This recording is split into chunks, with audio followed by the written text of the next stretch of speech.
Hello, everyone. This is the call. And what I want to talk about today is I would like to talk about the North Nodes. And the reason I want to talk about the North Nodes is because I want to do some videos on the North Nodes as they relate to the nakshatras. And I also want to briefly go over human design a little bit because I intend on doing some videos using the human design system. And just quickly, the human design system is a system that is a kind of an amalgamation of the Chinese I Ching, tropical astrology, and I believe Kabbalah. Is all kind of compressed together. I tried to deconstruct the system, and it's a brilliant system, and I have no idea how they ultimately put all these things together. But anyway, it's quite an interesting system. I want to get into that a little bit. So the nodes, North Node, South Node. Generally speaking, when you do a search on the internet, you will find kind of similar descriptors as to what the nodes mean. The nodes to me are a gravitational pull. Some people like to say, oh, it's destiny or a trajectory in life. And all those are true. One of the ways that I like to think of the nodes is that, let's say we'll use the North Node. So the North Node you'll read is where you're going towards in life. And then the South Node is where you're coming from. But now the North Node, as I really like to look at it, is that we're stepping into the unknown. So the house where the North Node is sitting is going to be the house that you're learning to step into the unknown. So let's say it's the first house. So the first house represents the identity. It's like the individual's identity. And this is the identity that we're cultivating in this life, that we're ultimately bringing into all our endeavors. It's your ascendant, the first house. So the first house, if you were to have a node there, and that would mean that you would have the South Node in the seventh. And what this basically means, real generically, is that you're in this lifetime to cultivate individual identity. In a lot of ways, your self-sufficiency, and not to be dependent on others as much, particularly when we're talking about relationships, relationship dynamics. So now this doesn't mean you won't be in relationships. It doesn't mean that you're leaving relationships behind. What it does mean is that you're going to have difficulties potentially with relationships, maybe not early in life, but later in life as you progress. Again, right around the age 28 to 30, when Saturn's return is when the North Node, as I perceive it, starts to have more of a dominating influence. The South Node prior to that is a more dominant energy. So as we start to, in this particular case of the first house, seventh house axis, the North Node, this individual identity, it will become cultivated. You'll start to cultivate it, and you start to learn to define yourself as an individual. And then once you've defined yourself and you feel independent as an individual, then you can go back into relationships and start to cultivate relationships in a different way, because we never leave the South Node behind. In fact, the South Node, as I've read in several different books, is they talk about it being related to moksha or liberation. So the South Node is in a lot of ways like bodily energy, the subconscious energy that comes from a previous lifetime in some way. So in other words, we've worked on those things in previous lifetimes.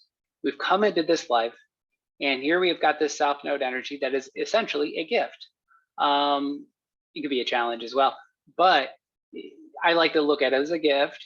And so the South Node, like I said, we're learning to leave behind those tendencies only to later rediscover them in life later on and do them in a new way. So that's one of the ways I like to look at the nodes. Think about it like as gravity, right? So you have these two 180 degree, they're 180 degrees from each other. So they're going to represent a polarity. And you've got this line. And sometimes you can see these aspects in your personality, and sometimes it's more difficult to see these aspects, but what they do really truly represent is a tendency. Or the way I like to see it is you have your sun, your moon, and your ascendant, and those energies of the sun, the moon, the ascendant are being pulled in a lot of ways towards this axis. Hopefully that makes a little sense. What I want to share with you right now is I'm going to share with you my human design chart. I'm talking about myself because it's easier to talk about myself, particularly in reference to human design. So let me see. All right. Okay, hopefully you can see this. This is me. Yes, my name is Joel Akins. I go by a call. It's my spiritual name. So the human design chart here, again, what you're looking at here is you have certain centers that are open and certain centers that are what they call defined. The colored in centers are defined and they represent areas that we influence the other. Because everything about human design in a lot of ways is about the dynamics between the individual and the other. So it's a wonderful system to look at relationship dynamics. You can see where there's essentially synergies in a relationship as well as frictions and conflicts. All right, so this whole chart, the open centers, those areas that I do not have colored in, those are areas I tend to be influenced by others as well as my environment. So conditioning is the term that often gets used. Those are areas where I get conditioned. I tend to get conditioned in my root. I tend to get conditioned in my sacral center, my head center, my splenic center, etc. So you can loosely look at these as chakras, loosely. Some of them are energy centers and some of them are what they call awareness centers. Some of them are like motors and where there's energy, which would be like the root, the sacral area, the solar plexus. You can see I don't have a lot of energy. I just have the solar plexus here. Not that it's a weak center, it's actually quite powerful. But the point is that those are areas we tend to be under the influence of the other. And what they do is when we're on the influence or under being conditioned by the other, there creates in our minds a message or a theme. I'll use the root because this is a dominant theme in my life. My mind has this theme about rushing to get to peace because the root is adrenal pressure. It's energy and adrenal pressure. And the feeling is that I want to do everything really, really, really fast. And so I can sit still later. So that is an example of a theme in this chart. And we're learning in this lifetime in a lot of ways to recognize your true self versus your not self. And that's one of the ways they tend to set up the system. Anyway, in the future, I tend to go deeper into the human design system and go into explaining how to utilize it for relationships. I'll show you real quickly what that looks like. So on this other axis here, I put Hillary Clinton, who I don't care for, but I thought it would be funny to do a relationship between me and Hillary, excuse me. So if her and I were to if our auras were to come in close contact, essentially this is what it would look like. So anyway, I thought that was interesting. I figured I'd show you. So going back to the nodes. So the nodes in human design are the very same nodes you have in, again, Western astrology. So my north node is in Scorpio and my south node is in Taurus. Now the nodes, you can look at the nodes in your Vedic chart or your Western astrology chart in very much the same way how I'm going to explain them here. So human design is an interesting system because they state the nodes in a very explicit way where they're not talking about destiny and things like that. Instead, what they say is the north node, in my particular case, the north node is they call the creative. And the north node is in this system also considered, as I mentioned earlier, that the system is connected to the I Ching. And so my north node is in gate 1 or pure yang. It is 6 solid lines or pure yang energy.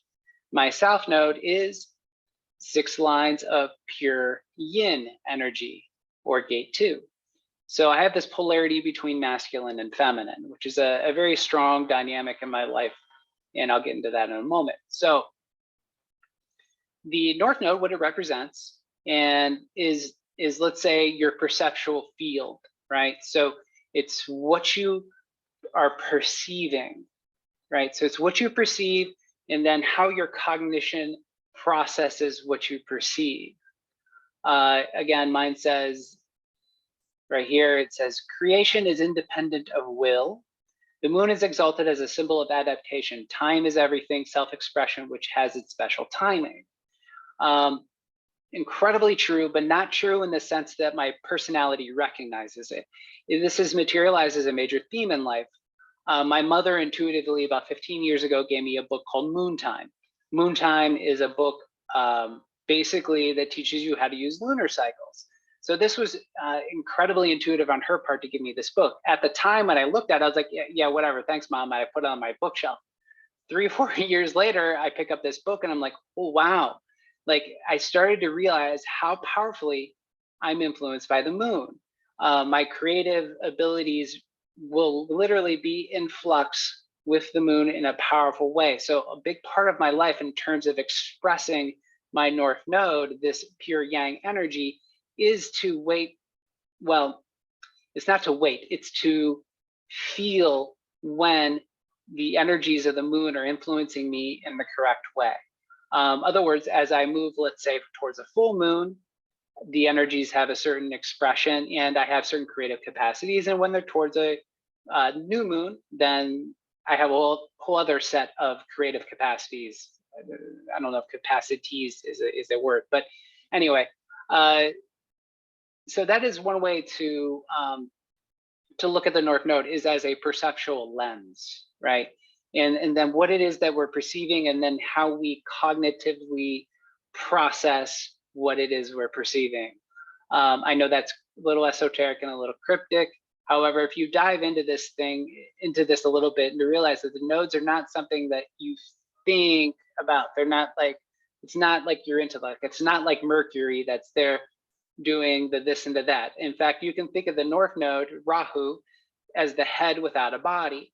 It is the blinders you have in a lot of ways in life. And so those blinders keep you perceiving a forward direction. Hopefully that helps. Now, the South Node, in my case, is, like I said, is pure yin. It is the receptive, is intuition. Now, the South Node to me is juicy.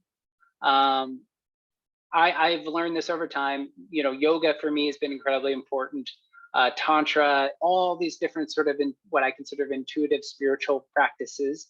But they're physical practices, spiritual practices that have helped me attune to my intuition. Because the intuition in my particular case, and I think in many people's cases, but for me, it's explicitly expressed through my South Node. The South Node in this system can be perceived as a pathway into the subconscious.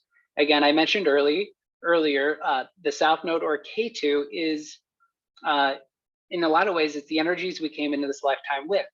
The body is, in a lot of ways, it's what we inherit from our parents, right? The phenotypes, etc. So it represents sort of more subconscious or bodily energies. In my particular case, it's about receptivity. It's about surrender through meditation and learning to honor intuition. And as I do this, I start to access the energies that are here in kind of a lavender color on this side of the chart. Those energies start to sort of materialize in my mind, and I can cultivate those energies, those deep energies, in a different way. So let's see, there was something else I was going to say about. Oh yeah, and just so you know, Ketu as a representation, South Node or Ketu, is the body without a head. So again, I love this. Again, it's Rahu, head without a body, and Ketu, body without a head. So I think that's, I don't want to belabor this too much, but so if you have any interest in human design, or your own particular nodes, and you would like a chart reading, I have my website posted down below this video, and thank you for watching.